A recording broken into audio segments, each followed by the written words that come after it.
A360, צמיד התראות חכם של החברה. אז מה כל כך חכם בו?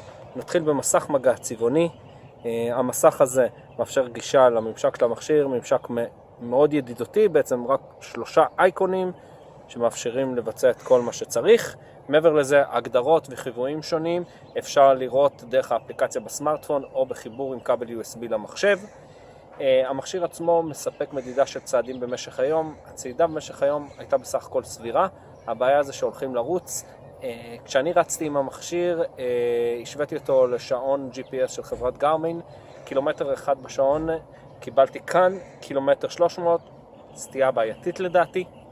חוץ מזה, דופק. השעון מציע מדידת דופק דרך החשן בפרק כף היד. זה נוח, הרבה יותר מרצועה לחזה שמעצבנת בזמן ריצה. השוויתי את זה עוד פעם למכשירים אחרים שמודדים דופק בשיטה הזאת. זה עבד טוב, מדויק, בהשוואה לרצועות דופק יש כאן סטייה. אז כדאי לקחת את זה בחשבון.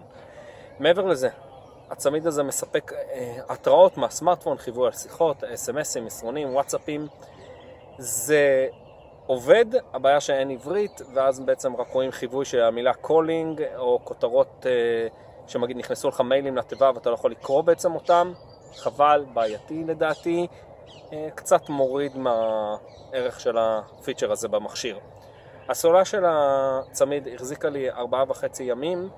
זה נחמד, לא צריך לטעון ככה את המכשיר כל ערב, אבל שיטת ההטענה פה קצת מעצבנת. צריך לפרק את הצמיד. זה מיקרו USB שזה מצד אחד יש לכולנו את הכבל הזה בבית, אבל להתחיל לפרק את המכשיר הוא מתפרק כל פעם שרוצים לעשות את זה, לא הכי נוח.